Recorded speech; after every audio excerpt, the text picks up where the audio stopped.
എല്ലാവർക്കും ഓൺലൈൻ ക്ലാസ്സിലേക്ക് സ്വാഗതം. ഇന്ന് നമ്മൾ ഡിസ്കസ് ചെയ്യുന്നത് 5ാം ക്ലാസ്സിലെ social science previous year question പേപ്പറാണ്. അതേപോലെ 2 പ്രീവിയസ് ക്വസ്റ്റ്യൻ പേപ്പർ ഡിസ്കഷൻ നമ്മൾ ഇതിനു മുമ്പ് അപ്ലോഡ് ചെയ്തിട്ടുണ്ട്. അതിൻ്റെ ലിങ്ക് ഡിസ്ക്രിപ്ഷൻ ബോക്സ് നൽകാം.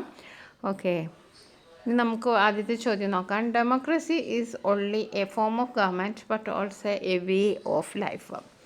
School life helps you to develop many democratic values and habits in your day-to-day life. Name and explain some of them. അപ്പോൾ school ലൈഫിൽ നമുക്ക് ഒരുപാട് കാര്യങ്ങൾ നമ്മുടെ ഡേ ടു ഡേ ലൈഫായിട്ടും അതേപോലെ തന്നെ ഹാബിറ്റ്സും ഉണ്ടാവുന്നുണ്ട്. അത് എന്തൊക്കെയാണ് എന്നാണ് പറയാൻ പറഞ്ഞത്. അപ്പോൾ approval to human values and individuality. Approval to human values, മാനുഷിക മൂല്യങ്ങൾ പരിഗണിക്കുക. Approval to human values and individuality, ഓരോരുത്തരുടെ വ്യക്തിത്വത്തെ നാം അംഗീകരിക്കുക. Respects the opinion of others, മറ്റുള്ളവരുടെ അഭിപ്രായങ്ങൾ മാനിക്കുക. ഓക്കെ, പിന്നെ ഒബേ ട്രാഫിക് റൂൾസ് ഒബേ ചെയ്യുക. ഇനിയിപ്പോൾ നമ്മൾ സ്കൂളിലാണെച്ചാൽ എന്താണ്, boards the school bus in a ക്യൂവിൽ നിന്ന് നമ്മൾ സ്കൂൾ ബസ്സിലേക്ക് കയറുക. പിന്നെ wear the school uniform without fail. ഇതൊക്കെ നമ്മുടെ സ്കൂളുമായി ബന്ധപ്പെട്ടുള്ള ഹാബിറ്റ്സാണ്. അതുകൂടാതെ നമ്മുടെ ഹ്യൂമൻ ലൈഫ് അതല്ലാതെ പൊതുവായിട്ടുള്ള ഹാബിറ്റ്സ് ഏതൊക്കെയാണ്? Approval to human values and individuality, respects the opinion of others. ഇനി നമുക്ക് രണ്ടാമത്തെ ചോദ്യം നോക്കാം. Look at the flow chart showing the various stages of election. Same question തന്നെ നമ്മൾ കഴിഞ്ഞ ക്വസ്റ്റ്യൻ പേപ്പറിൽ ഡിസ്കസ് ചെയ്താണ്. Complete the flow chart. Issue of election notification, submission of nomination, പിന്നെ ഒരു ബ്ലാങ്കാണ്, പിന്നെ വിത്ഡ്രോവൽ ഓഫ് നോമിനേഷൻ, പിന്നെ ലാസ്റ്റ് കൊടുത്ത counting of votes and declaration of result. അപ്പോൾ ഇതിൽ നിന്ന് നമുക്ക് എന്ത് മനസ്സിലാകും? Stages of election is very important. അതെല്ലാവരും പഠിച്ചിരിക്കണം. എന്തൊക്കെയാണ് അതിൻ്റെ procedures? Issue of election notification issue ചെയ്യും, നോമിനേഷൻ സബ്മിറ്റ് ചെയ്യും, submission of nomination, scrutiny of nomination, withdrawal of nomination, voting, counting of votes. പാഠഭാഗവുമായി ബന്ധപ്പെട്ട വേറൊരു ക്വസ്റ്റ്യൻ പേപ്പറിൽ വന്ന ക്വസ്റ്റ്യനാണ്. Election is a basic feature of democracy. Election എന്ന് പറയുന്നത് ഡെമോക്രസിയുടെ ഒരു ബേസിക് ഫീച്ചറാണ്. Write other 3 features of democracy. അപ്പോൾ ഒരു ഫീച്ചർ എന്ന് പറയുന്ന എലക്ഷനാണ്. ഇനി വേറൊരു 3 ഫീച്ചേഴ്സും കൂടി എഴുതാനാണ്. അതിൻ്റെ ബി ക്വസ്റ്റ്യൻ തന്നെയാണ്. What is the minimum age for voting. വോട്ടിങ്ങിന് മിനിമം ഏജാണ്. അത് എത്രയാണ്? 18 ആണ്. ഓക്കെ, 18 ഇയേഴ്സ്, 18 വയസ്സ് പൂർത്തിയായ ആർക്കും എന്താക്കാം? വോട്ട് ചെയ്യാം. ഇനി ഫീച്ചേഴ്സ് ഓഫ് ഡെമോക്രാറ്റിക് എന്താണ്? The people elect their representatives to govern them at various levels from local level to the parliament. People elect their representatives. ജനങ്ങൾ അവരുടെ പ്രതിനിധികളെ തിരഞ്ഞെടുക്കുന്നു. അവർ എവിടെയാണ്? ലോക്കൽ ലെവൽസ്, അതായത് ലോക്കൽ ലെവൽസ് എന്ന് പറഞ്ഞാൽ പ്രാദേശിക തലം മുതൽ പാർലമെൻറ്റ് വരെ അവരെ കാര്യങ്ങളൊക്കെ നോക്കാൻ, അവരെ ഗവേൺ ചെയ്യാൻ വേണ്ടിയിട്ട് ജനങ്ങൾ തന്നെയാണ് റെപ്രസെൻറ്റേറ്റീവ്സിനെ തിരഞ്ഞെടുക്കുന്നത്. Elections are held on the basis of universal adult franchise. പ്രായപൂർത്തി വോട്ടവകാശത്തിൻ്റെ അടിസ്ഥാനത്തിലാണ് എലക്ഷൻസ് ഒക്കെ നടക്കുന്നത്. Any Indian citizens who attains the age of 18 years has the right to vote in election. 18 വയസ്സ് പൂർത്തിയായ ആർക്കും എന്താക്കാം? ഇലക്ഷനിൽ വോട്ട് ചെയ്യാം. ഇനി നമുക്ക് അടുത്ത ചോദ്യം നോക്കാം. Next question. There are 44 rivers originating from the Western Ghats and flowing through Kerala. 44 rivers Western Ghat അഥവാ പശ്ചിമഘട്ടത്തിൽ നിന്ന് ഉത്ഭവിക്കുന്നുണ്ട്, എന്നിട്ട് ഒഴുകുന്നുണ്ട്, കേരളത്തിലൂടെ ഒഴുകുന്നുണ്ട്. Of this the Kabani, Bhavani and the Pampa flow towards the east. ഈസ്റ്റിലേക്ക് ഒഴുകുന്ന 3 നദികളാണ് കബനി, ഭവാനി, പമ്പാർ. ഓക്കെ, ഈ 3 നദികൾ വളരെ ഇമ്പോർട്ടൻ്റ് ആണ്. 44 നദികളുണ്ടെങ്കിൽ ബാക്കി 41 നദികളും വെസ്റ്റിലേക്കാണ്. ഈസ്റ്റിലേക്ക് ഒഴുകുന്ന 3 നദികളാണുള്ളത്. അവ കബനി, ഭവാനി, പാമ്പാറാണ്.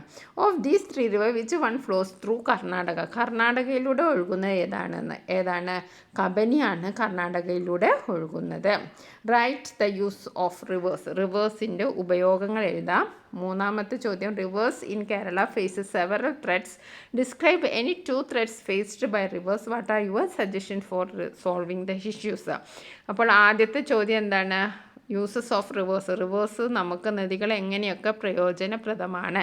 രണ്ടാമത്തേത് എന്താണ്? നമ്മുടെ ഇവിടുത്തെ നദികൾ ഒരുപാട് പ്രശ്നങ്ങൾ നേരിടുന്നുണ്ട്. അതിൽ ഏതെങ്കിലും 2 പ്രശ്നങ്ങൾ എഴുതാനും അത് പരിഹരിക്കാനുള്ള പരിഹാര മാർഗങ്ങൾ നിർദ്ദേശിക്കാനുമാണ് പറഞ്ഞത്. അപ്പോൾ നമുക്ക് നോക്കാം എന്തൊക്കെയാണ് നമ്മുടെ റിവർ കൊണ്ടുള്ള നമുക്കുള്ള നേട്ടങ്ങൾ. Makes drinking water possible. ഒന്നാമത് കുടിവെള്ളം, drinking water available. Gets water for irrigation, നനയ്ക്കാൻ ജലസേചനത്തിന് വെള്ളം ലഭ്യമാക്കുന്നു. Production of hydro electric power becomes possible. Hydro electric പവറും ഉണ്ടാക്കുന്നത് വെള്ളം ഉപയോഗിച്ചിട്ടാണല്ലോ ജലവൈദ്യുതി ഉണ്ടാക്കുന്നത്. അപ്പോൾ വെള്ളമില്ലെങ്കിൽ എന്താണ്, നമുക്ക് electric power, hydro electric power ഉണ്ടാവില്ല. Helps fishing and shell mining. Okay. Attracts the tourist. Become possible to hold water sports and festival related to. നമ്മളിവിടെ ഒരുപാട് ജലോത്സവങ്ങളും കാര്യങ്ങളൊക്കെ ഉണ്ട്. അതൊക്കെ എന്താണ്, വെള്ളമുള്ളത് കൊണ്ടാണ് നമുക്കിവിടെ നടക്കുന്നത്. അങ്ങനെ ഒരുപാട് ഉപയോഗങ്ങൾ നമുക്ക് വെള്ളത്തിനെ കൊണ്ടുണ്ട്. അതിൽ മെയിനായിട്ടുള്ളതാണ് എന്താണ്, makes drinking water possible, gets water for irrigation. ഇനി നമ്മളോട് പറഞ്ഞിരിക്കുന്നത് നമ്മുടെ റിവേഴ്സ് അഭിമുഖീകരിക്കുന്ന പ്രശ്നങ്ങൾ എന്തൊക്കെയാണ്. ഒന്നാമത്തേത് സാൻഡ് മൈനിങ്, മണലൂറ്റ്. Okay. Excessive and controlled sand mining reduce the capacity of rivers to stock water. അനിയന്ത്രിതമായ, അമിതമായിട്ടുള്ള, നിയന്ത്രണമില്ലാത്ത ഈ ഒരു മണലൂറ്റ് കാരണം അവരുടെ റിവേഴ്സിൻ്റെ എന്താണ്, വെള്ളം സ്റ്റോർ ചെയ്യാനുള്ള കപ്പാസിറ്റി നശിക്കുകയാണ്. അതേപോലെ പൊല്യൂഷൻ, മലിനീകരണം. The chemical manure and the insecticides used the agriculture fields and the industries play a major role for polluting our rivers. പിന്നെ അടുത്തത് മലിനീകരണമാണ്. ഇൻഡസ്ട്രിയിൽ നിന്നും, അതേപോലെ നമ്മൾ കൃഷിക്ക് ഇപ്പോൾ എക്സസീവായിട്ട് കെമിക്കൽ പെസ്റ്റിസൈഡ്സ് ഉപയോഗിക്കുന്നുണ്ട്. അനിയന്ത്രിതമായിട്ട് ഉപയോഗിക്കുന്നുണ്ട്, കീടനാശിനികൾ ഉപയോഗിക്കുന്നുണ്ട്. അതൊക്കെ അറ്റ് ലാസ്റ്റ് ഫൈനലി അതെവിടെ എത്താണ്, പുഴയിലാണ് ഒലിച്ചെത്തുക.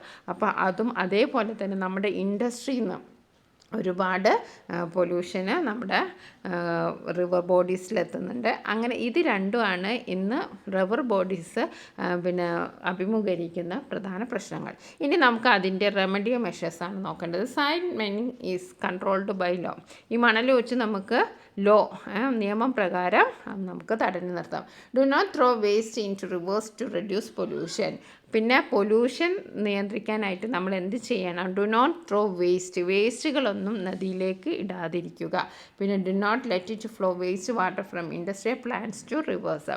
അപ്പോൾ ഇൻഡസ്ട്രിയൽ പ്ലാന്റ്സിൽ നിന്ന്, വലിയ വലിയ ഫാക്ടറികളിൽ നിന്നും പൊല്യൂട്ടഡ് ആയിട്ടുള്ള മലിനമുള്ള ജലം റിവറിലേക്ക് ഒഴുക്കാതിരിക്കുക. ഇതൊക്കെ നമുക്ക് ചെയ്യാം. ഇനി അതുമായി ബന്ധപ്പെട്ട ആ ചാപ്റ്ററിലുള്ള വേറൊരു ചോദ്യമാണ്, back waters are large water bodies. Back water എന്ന് പറഞ്ഞാൽ ലാർജ് വാട്ടർ ബോഡീസാണ്. അപ്പോൾ write the advantages of back water. Back വാട്ടേഴ്സിൻ്റെ അഡ്വാൻറ്റേജസ് എന്താ? Fishing, okay, shell mining, coir industry, tourism, transport, ഇതൊക്കെ അഡ്വാൻറ്റേജസ് ആണ്. എന്താണ്? Fishing, shell mining, coir industry, അതേപോലെ ടൂറിസം, ട്രാൻസ്പോർട്ട്. ഇനി back waters and lakes face several problems, list them out. ഇപ്പോൾ ഈ back വാട്ടേഴ്സും കായലുകളും തടാകങ്ങളും ഒക്കെ ഒരുപാട് പ്രശ്നങ്ങൾ നേരിടുന്നുണ്ട്. എന്തൊക്കെയാണ്? Dumping of domestic waste. വീട്ടിലുള്ള മാലിന്യങ്ങളൊക്കെ ഈ അടുത്തുള്ള പുഴയിലും കായലിലൊക്കെ കൊണ്ടുപോയിടും. Okay. Filling and levelling up of the areas adjacent to the land near the back waters. This result in reducing the broadness of the back waters. ഇനി അടുത്തത് കളക്ട് പ്രോവർബ്സ് അസോസിയേറ്റഡ് വിത്ത് അഗ്രികൾച്ചറുമായിട്ട് ബന്ധപ്പെട്ട പ്രോവർബ്സ് എന്താണ്? First one, കുംഭത്തിൽ മഴ പെയ്താൽ കുപ്പയിലും മാണിക്യം. പിന്നെ തിരുമുറിയാതെ തിരുവാതിര ഞാറ്റുവേല. കുംഭത്തിൽ നട്ടാൽ കുടത്തോളം ചീന, മീനത്തിൽ നട്ടാലോ മീനക്കണ്ണിയോളം. ഞാറുരച്ചാൽ ചോറുരച്ചു, ഞാറ് പിഴച്ചാൽ ചോറ് പിഴച്ചു. ഓക്കെ. ഇനി അടുത്ത ആക്ടിവിറ്റി 3 നോക്കാം. One of the important geographical features of ancient Tamilakam was tinais. The following table shows different geographical features of tinai. Some of them are missing complete. അപ്പോൾ നമ്മൾ വളരെ ഇമ്പോർട്ടൻ്റ് ആണ് ഈ തിണാസും. നമ്മൾ ഹൈലാൻഡ്, മിഡ്ലാൻഡ്, ലോലാൻഡ് അതിനെക്കുറിച്ച് പഠിക്കണം എന്ന് പറഞ്ഞു. അത് ഇമ്പോർട്ടൻ്റ് ആണ്. പിന്നെ തിണാസ് ഇമ്പോർട്ടൻ്റ് ആണ്. അതേപോലെ തന്നെ നമ്മൾ ഇലക്ഷൻ്റെ ആ സ്റ്റേജസ് പറഞ്ഞല്ലോ, അതും ഇമ്പോർട്ടൻ്റ് ആണ്. അപ്പോൾ ഈ തിണകളെ കുറിച്ച് കുറിഞ്ചി ഹില്ലി സോൺസ് എന്ന് പറഞ്ഞാൽ, മുല്ലൈ എന്ന് പറഞ്ഞാൽ ജംഗിൾസ്, ഗ്രാസ്ലാൻഡ്, ഡ്രൈലാൻഡ് എന്ന് പറയുന്ന പാലിയാണ്, മരുതം അഗ്രികൾച്ചർ ഫീൽഡ്സ്, നെയ്തൽ എന്നുള്ള കോസ്റ്റൽ ലാൻഡ്സിനാണ് പറയുന്നത്.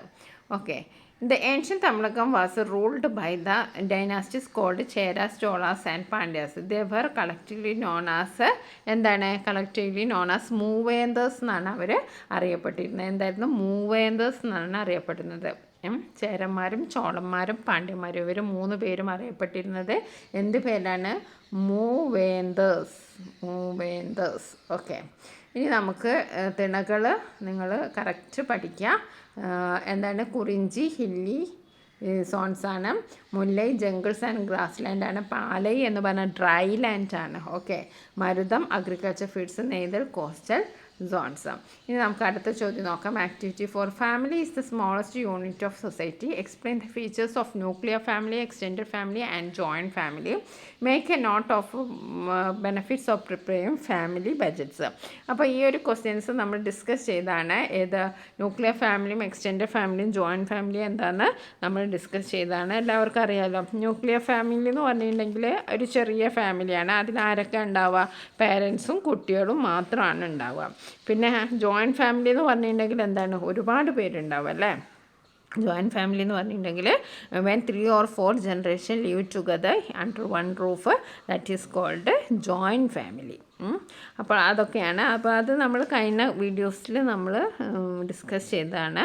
ഇനി നമുക്ക് അടുത്ത ചോദ്യം നോക്കാം. Make a note on the benefits of preparing family budget. Family budget എന്തിനാണ് ഉണ്ടാക്കുന്നത്? Adjust expenses in accordance with income. നമുക്ക് വരുമാനം എത്രയാണോ കിട്ടുന്നത് അതിനനുസരിച്ച് ചിലവാക്കാം. Adjust expenses in accordance with income. Requirement can be prioritised and met with accordingly. അപ്പോൾ requirement നമുക്ക് എന്താണോ ആവശ്യം അതിന് നമുക്ക് കൂടുതൽ പ്രാധാന്യം കൊടുക്കാം. എന്നിട്ട് അത് മീറ്റ് ചെയ്യാനൊക്കെ നമുക്കൊരു പ്ലാൻ ഉണ്ടാക്കാം. By understanding the need for thrift, saving, economic security can be realised.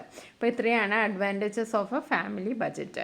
ഇനി അടുത്തത് democracy is the only system of government that capture global respect. Amartya സെന്നിൻ്റെ വാക്കുകളാണ്. What is democracy? Make a note on it. Mass media and opposition are the factors that sustain democracy. Express your opinion about the statement. അപ്പോൾ democracy എന്നാൽ എന്താണ്? അതാണ് ആദ്യത്തെ ചോദ്യം. രണ്ടാമത്തെ ചോദ്യം എന്താണ്? ഇപ്പോഴും ഡെമോക്രസി നിലനിൽക്കുന്നത് മീഡിയകൾ ഉള്ളതുപോലെ അതേപോലത്തെ ഒപ്പോസിഷൻ ഉള്ളത് കൊണ്ടാണ്. എന്താണ് നിങ്ങളുടെ അഭിപ്രായം എന്നാണ്. അപ്പോൾ നമുക്ക് ഡെമോക്രസി എന്ന് പറഞ്ഞാൽ നമ്മൾ കഴിഞ്ഞ വീഡിയോയിലൊക്കെ പറഞ്ഞിരുന്നു. Democracy is a system which people are governed either directly or by themselves or by elected representatives. ഇനി നമ്മൾ രണ്ടാമത്തെ ചോദ്യം. Mass media and opposition are the factors that sustain democracy. Express your opinion. അപ്പോൾ നമുക്ക് അതിന് എന്ത് എഴുതാം? Opposition to persuade the government to function better by pointing out the wrongs of the government. ഗവൺമെൻറ്റിൻ്റെ തെറ്റുകളൊക്കെ ചൂണ്ടിക്കാണിക്കാൻ ഒരു പ്രതിപക്ഷം എന്തായാലും വേണം. ആ പ്രതിപക്ഷം ഉള്ളിടത്തോളം കാലം ഗവൺമെൻറ് തെറ്റുണ്ടാവാതിരിക്കാൻ വളരെയധികം പരിശ്രമിക്കും. The media play an important role to familiarise the public with the individual opinion to bring the common demands to the government attention. മീഡിയയും വളരെ ഇമ്പോർട്ടൻറ്റ് റോളാണ്. എന്താണ് ജനങ്ങൾക്ക് ആവശ്യമായിട്ടുള്ള കാര്യങ്ങൾ എന്താണെന്ന് നമ്മൾ ഗവൺമെൻറ്റിലേക്ക് എത്തിക്കാൻ ഈ മീഡിയ വളരെ ഹെൽപ്പ് ചെയ്യുന്നു. So opposition and mass media are the important factors that sustain democracy. ഇത് രണ്ടും ഡെമോക്രസി നിലനിൽക്കുന്നതിന് വളരെയധികം ഇമ്പോർട്ടൻ്റ് ആണ്. അപ്പം നമ്മൾ 4-5 ക്വസ്റ്റ്യൻസാണ് നമ്മൾ ഇതിൽ ഡിസ്കസ് ചെയ്തത്. പക്ഷേ ഒരുപാട് അതിനോടനുബന്ധിച്ചിട്ടുള്ള ഫാക്ടേഴ്സ് ഡിസ്കസ് ചെയ്തു. നിങ്ങൾക്ക് തീർച്ചയായും ഉപകാരപ്പെടും. ഇതിനു മുമ്പ് അപ്ലോഡ് ചെയ്ത 2 വീഡിയോസും നിങ്ങൾ കാണുക. Okay, thank you.